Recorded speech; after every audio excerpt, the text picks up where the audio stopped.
저스틴 비버라고 하는 유명한 팝스타가 있습니다. 가수인데요. 캐나다 출신입니다. 북미주에서 최고의 주가를 달리고 있는 가수지요. 13살 어린 나이에 유튜브에 올린 노래 하나 때문에 16세 데뷔를 하고요. 지금은 25살입니다. 아직도 청년이죠. 여전히 10대들의 아이돌 아이콘으로 세계 최고의 뮤지션들과 함께 어깨를 나란히 하고 있는 팝스타 아티스트가 되었습니다. 어린 나이에 모든 것을 다 누렸기 때문에 사람들은 당연히 이 저스틴 비버가 분명히 행복할 것이다 이렇게 생각을 하겠지만 돈과 명예를 다 누리고 있는 자들이 쉽게 접할 수 있는 마약의 유혹 그리고 여러 가지 일탈 행위 때문에 그의 청년 시기는 참 힘든 시절을 보내고 있었습니다. 감사하게도 이 저스틴 비버가 결국에는 근래에 신앙을 갖게 되었는데요. 신앙과 함께 찾아온 믿음의 배우자, 지금은 아내가 되었습니다. 결혼을 했고요. 그 믿음의 배우자를 만나게 되면서 이제 막 정신 차리고 회복의 여정이 시작이 되었습니다. 제가 근래에 그에 대한 기사를 몇 차례 읽은 적이 있어서 여러분들께 소개를 해드립니다. 이 저스틴 비버가 말하기를 자기가 어렸을 때에 물론 지금도 여전히 어리지만 그 청년기 시절에 가장 힘들었던 것 중에 하나는 무엇이냐면 어릴 때부터 원하는 것은 내가 마음만 먹으면 뭐든지 가질 수 있는 상황, 그러한 환경이 나 자신을 이렇게 망가뜨렸다 이렇게 고백을 합니다. 우리는 조금 이해하기 힘들죠. 무엇이든지 마음만 먹으면 가질 수 있는 상황이라면 이런 상황은, 이런 환경은 누구나 원하는 것 아닌가요? 그것 때문에 인생이 망가지기 시작했다. 이런 사실에 대해서 우리는 조금 이해하기 어려울 수도 있겠습니다. 뿐만 아니라 이 저스틴 비버 주변에는 항상 이 저스틴 비버가 최고라고 말하는 사람들밖에 없었어요. 왜냐하면 그 사람들은 저스틴 비버가 누리고 있는 돈이 많다 보니까 그거 하나 보고 옆에 주위에 몰려드는 것이거든요. 그들의 사랑을 늘 받으면서 살았죠. 늘 항상 꼭대기에서 살고 있었습니다. 수많은 팬들을 거느리고 있었고 그 팬들은 저스틴 비버가 어떤 행동을 하든 보호해주고 있었습니다. 한마디로 그는 아이돌, 우상이었죠. 그에게 감히 도전하고 있는 사람들은 없었습니다. 문제는 이것이었죠. 이것 때문에 이 저스틴 비버는 어릴 때부터 책임감이라고 한 이런 삶에 대해서 그리고 진실된 삶이 무엇인지에 대해서 배우지를 못한 채 성장을 하게 됩니다. 마음만 먹으면 뭐든지 할 수 있고 하고 싶은 것이 있으면 뭐든지 할 수가 있고 내가 못하는 것이 있으면 주변 사람들에게 부탁을 해서 대신 그들이 해줬기 때문에 진짜 사랑이 뭔지를 모르고 노력이 뭔지 모르고 신뢰가 뭔지 모르고 진정한 삶으로 살아가는 것이 무엇인지를 배울 수 있는 기회를 다 빼앗겨 버린 겁니다.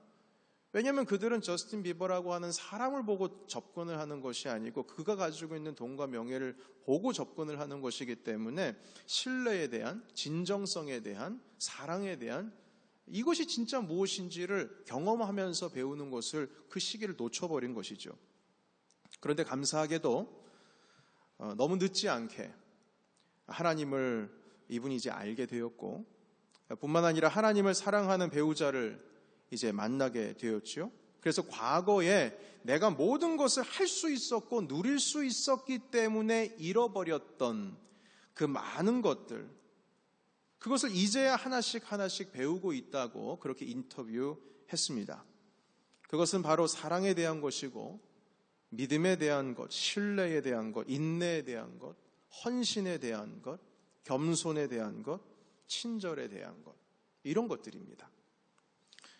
우리는 생각하기를 우리가 부족함이 없는 삶이, 내가 살아가는 데 있어서 부족함이 없는 삶이 가장 행복한 순간이고 내가 하고 싶은 모든 것들, 원하는 것을 이룰 수 있는 그 찰나가 가장 내 삶 속에서 이상적인 순간이라고 생각할 때가 있습니다.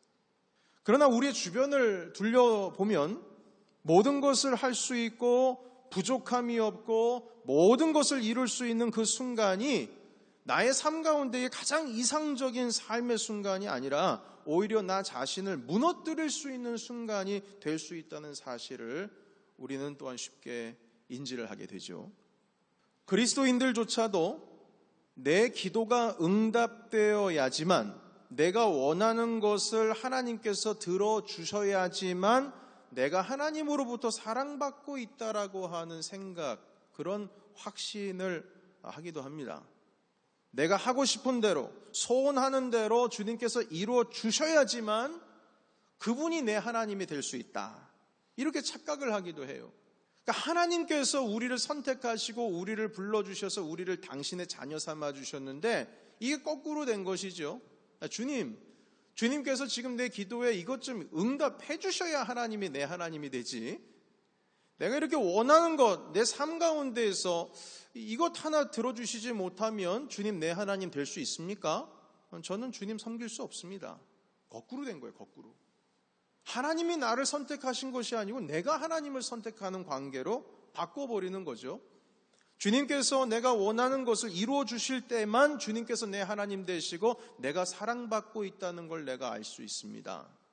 이렇게 착각하는 경우가 있다는 겁니다. 그러나 성경을 돌아보면 내가 원하지 않는 곳으로 빨려 들어간다고 할지라도 여전히 주님은 우리를 사랑하셨습니다. 여전히 우리 주님은 우리를 향하여서 신실한 하나님이 되신다는 사실을 성경은 가르쳐주고 있어요. 아무리 원치 않는 곳으로 고난 가운데 들어간다고 할지라도 여전히 주님은 선하시고 우리에게 신실하신 하나님이 되신다는 이야기로 가득 찬 곳이 성경입니다. 요셉이 처한 상황은 억울함의 연속이었죠. 형제들에 의해서 팔려갔습니다. 노예로. 그곳에서 신실하게 살아가 보려고 했지만 쉽지 않습니다. 유혹을 떨쳐버렸지만 여전히 감옥에 들어갔습니다. 고난의 연속이죠. 인생 완전히 꼬였습니다. 풀릴 수 있는 기미가 보이지가 않습니다. 감옥에서 이렇게 계속 겪게 되는 이 좌절감이 한 번, 두 번 계속 반복이 되면 분명히 마음속에 하나님이 나를 더 이상 사랑하지 않는 것 같다, 이런 믿음을 가지기에 충분한 상황입니다. 그렇게 충분히 생각할 수 있어요. 그러나 여전히 요셉은 하나님 앞에서 죄 짓는 것을 거부하고 여전히 그 상황은 열악한 상황이지만 신실한 삶을 살아가려고 노력을 합니다. 성경은 말씀하시기를 하나님께서 요셉과 함께 하심으로 요셉이 형통했다, 이렇게 말씀을 하고 있는데요. 여러분, 감옥에 있는 자가 형통한다라고 고백을 하고 있는 그 성경의 말씀을 우리가 어떻게 이해할 수가 있겠습니까? 감옥에 있어봤자 형통해봐야, 거기서 형통해봐야 어느 정도 형통이겠어요? 그걸 우리가 어떻게 이해를 할 수가 있습니까? 다윗 같은 경우에는요, 선지자 사무엘로부터 왕이 될 수 있는 왕의 기름 부으심을 받았습니다. 10대 때 이미 왕이 될 수 있는 기름 부음을 받았어요. 그런데 그렇다 할지라도 그의 인생을 보면 10수년 동안 자기 장인인 사울을 피해서 도망자로 살았어요. 죽을 고비도 엄청 여러 번 많이 넘겼습니다. 보통 그 정도쯤 되면 내가 도대체 하나님께 잘못한 게 뭔가? 주님은 살아계시는 게 맞는가? 하나님은 나에게 왕의 기름 부음을 주셨는데 도대체 기름 부어주시고 나서 왕이 되기까지 내 어느 정도 기다려야 하는가? 주님은 나와 지금 함께하고 계시는 게 맞는가? 함께하고 계시다면 도대체 내 인생이 왜 이렇게 풀리지를 않는가? 이런 의심이 들 법합니다. 그러나 그가 도망자였을 때에 썼던 시편의 글들을 보면 오히려 그런 상황일수록 하나님에 대한 확고한 믿음이 점차 더 확고하게 자라나고 있는 것을 그 시편의 글들은 보여주고 있습니다. 여호와는 나의 목자시니 내가 부족함이 없으리로다. 그가 나를 푸른 초장 풀밭에 누이시며 쉴 만한 물가로 나를 인도하신도다. 여러분, 이 고백이 정말 아름다운 푸른 초장의 환경 속에서 주님의 인도하심을 경험했기 때문에 쓴 것 아니라는 것 아시잖아요. 여러분, 말씀을 드렸죠. 그 상황은 푸른 초장과 같은 상황이 아니고 사망의 음침한 골짜기를 다니는 순간, 그러한 순간에 쓴 시편이라는 말씀을 여러분들과 나눈 기억이 납니다. 성경은 하나님이 사랑하는 자는 풍성한 것을 얻고 하나님의 지지함을 받는 사람들은 모든 것을 할 수 있는 사람이며 늘 하나님의 인도하심을 받고 주님께서 함께 하시는 삶을 살고 있는 사람은 넉넉하고 남부러울 것이 없는 인생을 살아간다. 이렇게 성경은 가르쳐주고 있지 않습니다. 성경은 또한 하나님께서 살아계심을 증명하려고 할 때 기도하는 것마다 응답해 주시고 원하는 모든 것을 이루어 주시는 것으로 인해서 당신의 존재를 그런 방법으로 증명하시는 분이 결코 아니십니다. 오히려 하나님의 사랑을 받는 자가 고난을 얻고 하나님을 확고히 믿는 자가 오히려 시험을 당합니다. 그러한 가운데에서 주님께서 살아계심을 더 확고히 믿는 믿음이 생기는 거예요. 성경은 하나님의 존재를 증명할 때, 하나님의 사랑을 증명할 때, 하나님께서 우리와 함께 하신다는 걸 증명할 때에 우리가 원하는 방법, 우리가 바라는 방법, 우리가 상상하는 그런 방법으로 당신의 존재를 우리에게 나타내지 않으십니다. 하나님의 생각은 우리와 전혀 다릅니다. 차원이 다릅니다. 완전히 다릅니다. 하나님은 우리가 원하시는 방법으로 계획하시고 우리가 원하는 방법으로 결정하시고 우리가 가고자 하는 방향으로 그렇게 움직이시지 않으십니다. 그분의 생각은 우리의 생각보다 높고 우리의 생각하는 그 끝보다 그 너머에 계시는, 그 너머에서 우리를 선한 곳으로 인도하시는 분이십니다.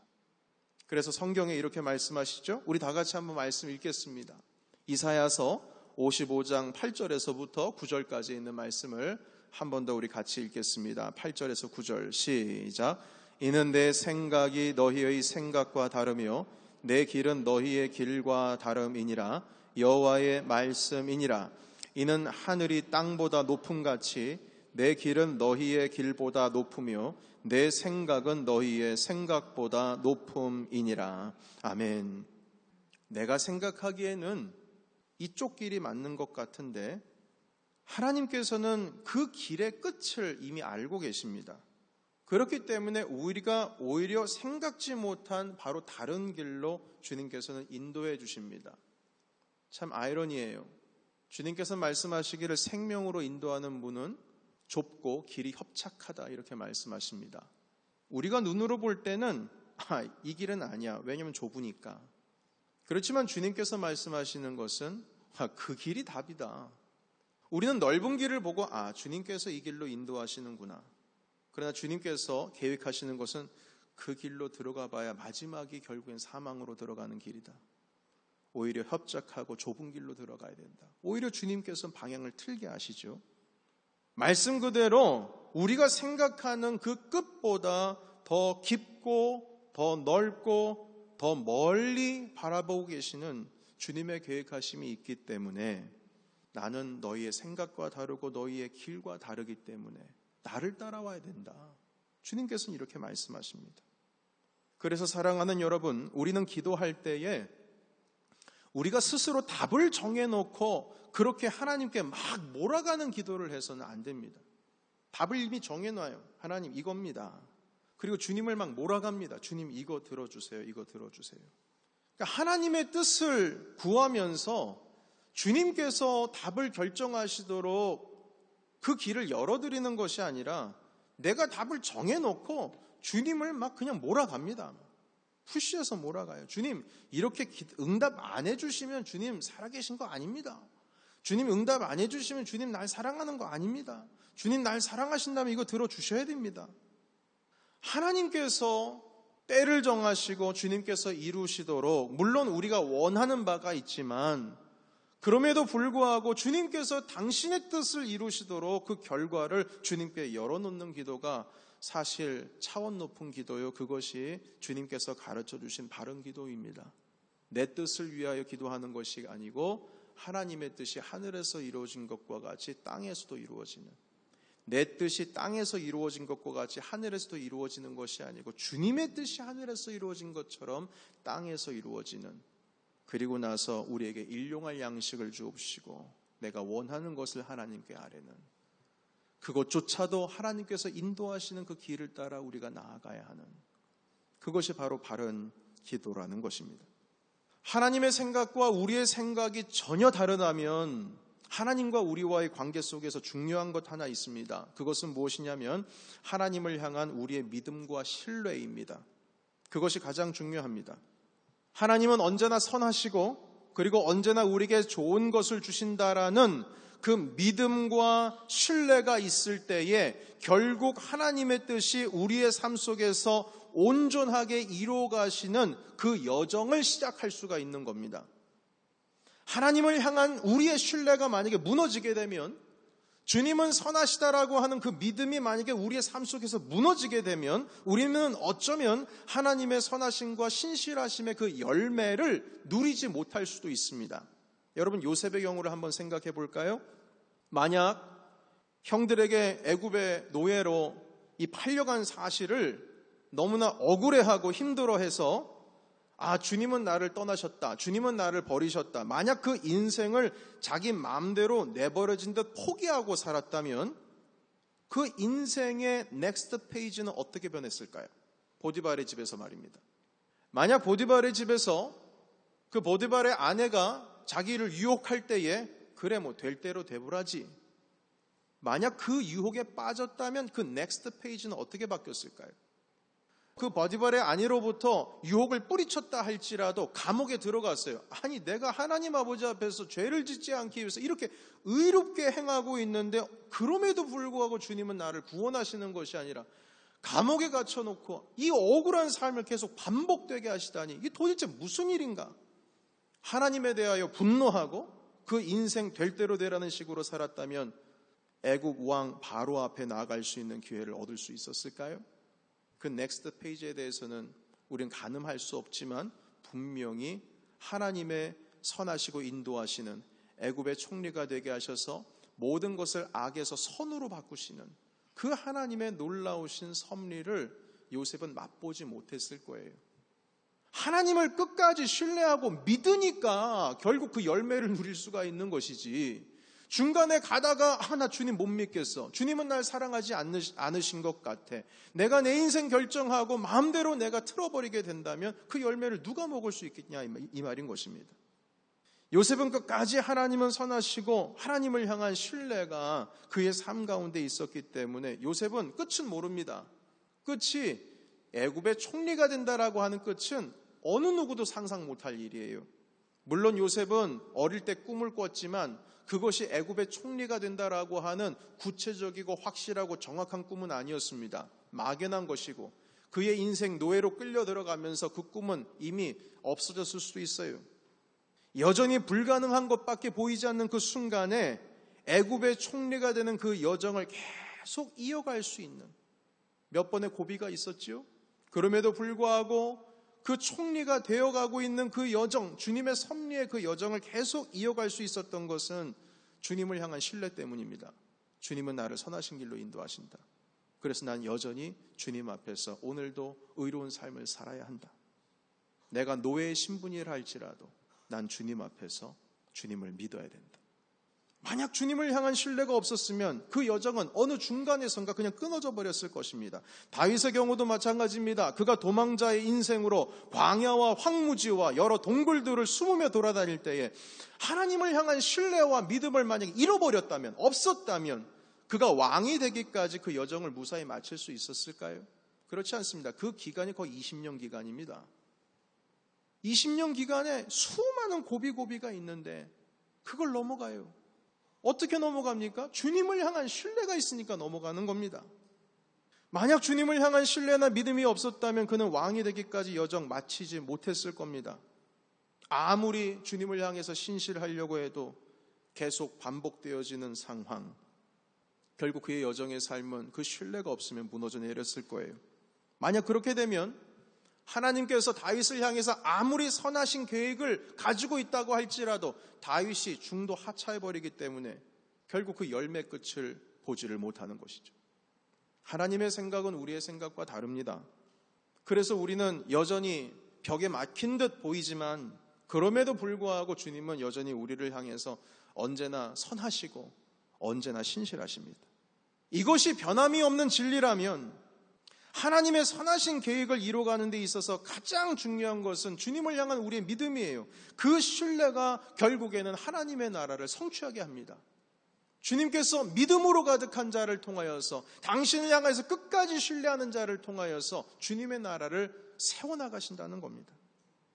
내가 원하는 것을 다 가지고 있어야 주님이 나를 사랑한다라고 하는 믿음은 그건 억지입니다. 다윗과 요셉은 전혀 그 반대의 경우에도 하나님은 여전히 우리를 사랑한다라고 하는 믿음을 가지고 살았습니다. 내가 기도한 대로 즉시 이루어져야만 하나님은 선하신 분이다. 이런 믿음, 그건 온당치 않은 믿음입니다. 내 기도가 응답되지 않아 보여도 나에게 아픔이 계속 다가오고 계속되는 시험이 있다 할지라도 여전히 하나님은 선하시고 주님은 나를 향한 계획은 신실하시다. 그 믿음을 끝까지 가지고 나간 자가 결국에는 정말 하나님의 그 신실하신 선하신 열매를 맛보게 되는 겁니다. 성경은 말씀하십니다. 로마서 14장 17절의 말씀. 하나님의 나라는 먹는 것과 마시는 것이 아니요 오직 성령 안에 있는 의와 평강과 희락이라. 아멘. 하나님의 나라는 먹는 것과 마시는 것에 있지 않다. 이렇게 말씀하십니다. 잘 먹고 잘 누리고 편한 것, 이런 것이 신앙이라면, 여러분 이런 신앙을 가지게 되면 여러분 이것이 우리의 삶 가운데의 약속처럼 하나님을 잘 믿으면 이런 것이 주어진다. 이렇게 주님께서 말씀하신 적 없어요. 주님의 나라는 먹는 것과 마시는 것에 있지 않다. 이렇게 말씀하십니다. 예수님 잘 믿으면 모든 것들이 누려지고 모든 것들이 편해지고 모든 것들을 이룰 수 있어. 여러분 이렇게 주님께서 우리에게 약속하신 적이 없어요. 하나님의 나라, 궁극적인 하나님의 선물인 그 은혜라고 하는 것은 먹고 마시고 누리고 있는 것이 아니라 뭐라고 말씀하시냐면 성령 안에 있는 의와 평강과 희락, 기쁨이다. 이렇게 말씀합니다. 아무리 많은 것을 가졌다고 할지라도 여러분 평강 누리지 못하면 그 가진 것 의미 없습니다. 아무리 많은 것을 누린다고 할지라도 우리 안에 기쁨이 없다면 그것은 축복이라고 말할 수 없습니다. 아무리 명예를 누린다고 할지라도 그 안에서 평강과 기쁨이 없으면 여러분 그것 다 소용이 없는 것 아니겠습니까? 수많은 연예인들이 주목을 받지 않습니까? 많은 사람들이 바라보고 그리고 그 삶을 동경하고 많은 사람들의 주목을 받고 있는 그 삶, 그래서 명예롭고 그것 때문에 누리고 있는 것도 많이 있다 할지라도 주변의 연예인들, 한국 연예인들 같은 경우에도 보시게 되면 그 우울증에 걸리고 말이죠. 그리고 대인공포증, 심지어는 코미디언까지도 그런 심각한 질병을 앓게 돼서 중간에 하고 있는 모든 프로그램들을 하차를 하고 그리고 치료가 되기를 기다리고 있는 분들의 이야기를 제가 종종 접하게 됩니다. 아무리 누린다고 할지라도 평강과 기쁨이 없으면 다 소용이 없는 거예요. 그런데 성령 안에 있는 그 평강과 기쁨, 이런 것은 물질적인 환경, 어떤 우리의 외부적인 환경에서 주어지는 것이 아니고 하나님을 향한 신뢰와 하나님을 향한 믿음에서 시작이 됩니다. 다윗이 그랬잖아요. 사망의 음침한 골짜기를 다니고 있는데 여호와는 목자신 내가 부족함이 없고 주님이 나를 푸른 풀밭 쉴만한 물가로 인도한다는 고백이 나오는 이유가 뭡니까? 주님을 향한 믿음과 신뢰 때문에 나오는 거예요. 그래서 그렇게 고백을 할 수가 있었던 것입니다. 감옥이라고 하는 환경에서도, 노예라고 하는 환경에서도 요셉이 여전히 하나님과 함께함으로 말미암아 그가 평강을 누릴 수 있었던 것도 바로 주님을 향한 신뢰 때문이었습니다. 사랑하는 성도 여러분, 아무리 우리가 많은 것을 누린다고 할지라도 내 살아계시는 우리 주 하나님 아버지께서 나를 지지하시고 나를 격려하시고 나와 함께 하시고 나를 인도하신다는 사실보다 더 큰 평강과 더 큰 기쁨은 세상에 없습니다. 하나님께서 나를 지지하신다라고 하는 그것 하나만으로도 우리는 세상을 넉넉히 이기느니라 주님 말씀하셨습니다. 여러분, 우리 육신의 가족들도 마찬가지입니다. 아무리 우리가 많은 것을 가지고 누린다고 할지라도 아이에게는 아버지의 사랑이 있어요. 아버지께서 함께 해줘야 되고요. 어머니 안에 거야 되고 어머니의 격려를 먹고 칭찬을 먹고 자라나는 겁니다. 아이들이요. 아무리 그 아이가 잘 먹고 잘 살고 갖고 싶은 거 다 갖고 누리고 싶은 거 다 누려도 육신의 아버지가 그 아이를 격려하지를 못하고 칭찬하지를 못하고 어머니도 마찬가지고요. 가족의 격려와 지지를 받지 않고 살아간다면 그건 불행한 아이입니다. 가족의 격려와 지지를 받고 내 아버지와 내 어머니가 나를 끝까지 믿어주고 나를 서포트한다라고 하는 이 사실보다 더 큰 든든함은 없지 않습니까? 세상에 그보다 큰 평강과 기쁨이 어디 있습니까? 육신의 부모님들도 우리에게 그러한 격려와 지지를 할 때 우리가 만족함을 누리며 든든한데 하물며 우리 살아계신 하나님, 온 땅의 창조주, 그리고 우리의 이 생명을 구원하시기 위해서 당신의 독생하신 아들까지도 십자가에 내어주신 분께서 우리를 사랑하신다고 그의 아들까지 내버려 주셨는데, 여러분, 이 정도 지지를 받고 이 정도 사랑을 받으면요, 여러분, 우리가 평강과 기쁨을 누릴 수 없는 이유가 없습니다. 이런 상황일수록 하나님 아버지 앞에 더 큰 신뢰를 가지고, 주님께서는 언제나 우리를 향하여서 선하시고 주님은 언제나 우리를 향하여서 신실하시다라고 하는 그 믿음을 가지고 있을 때에 결국에는 우리는 주님께서 우리를 향하신 그 신실하심과 선하심에 대한 열매를 우리가 결국에는 찾아 누릴 수가 있는 것입니다. 여러분, 주님의 생각은 우리의 생각과 다릅니다. 우리는 생각하기를 이 길이 주님의 길인 것 같지만 주님께서 이미 좁은 길을 딱 정해놓으시고 그 길로 가야 된다고 주님께서 우리에게 말씀해 주세요. 여러분, 그 길을 선택하는 것은 우리 육신의 생각으로 선택하면 그 길 선택할 수 없습니다. 하나님께서 우리 가운데에 이끌어 주신 성령의 감화 감동하심이 있을 때 그것을 받아들일 수 있는 거예요. 우리 예수 그리스도께서도 겟세마네 동산에서 기도했습니다. 주님, 이 잔을 내게서 거둬가 주십시오. 이게 사람의 마음이죠. 누가 그 십자가 짊어지고 싶겠어요. 그러나 그의 기도는 닫혀진 기도, 내가 정한 기도의 결말 끝을 정해놓고 하나님을 몰아가시는 기도가 아니라, 주님, 그럼에도 불구하고 주님께서 원하신다면 주님의 뜻이거든 이 잔을 제가 받겠습니다. 이렇게 하나님 아버지 앞에 당신의 심령을 열어놓고 기도하는 우리 예수님, 그 결정을 어떻게 할 수 있냐 이 말인 겁니다. 성령께서 우리를 인도하시지 아니하면 그 결정은 그렇게 내릴 수가 없죠. 여러분들의 삶 가운데, 우리 뉴욕 한민교회 삶 가운데 바로 하나님 아버지께서 주신 모든 것, 아무리 우리가 많은 것을 누린다고 할지라도 주님께서 우리를 인도하시지 않으시면, 그리고 우리가 그것을 순종하지를 못하면 주님께서 주시는 큰 평강과 그 기쁨을 우리 누릴 수가 없을 것입니다. 여러분, 이 말씀을 붙드시고 우리가 주어지는 환경 때문에 큰 기쁨과 감사와 즐거움으로 나아가는 것이 아니고 주님께서 우리의 아버지가 되시고 주님께서 여전히 우리를 사랑하신다는 그 믿음과 확신 가운데서 하나님께서 허락하여 주신 이 평강과 기쁨을 누리시는 우리 모든 뉴욕 한민교회가 되시기를 예수님의 이름으로 축원합니다.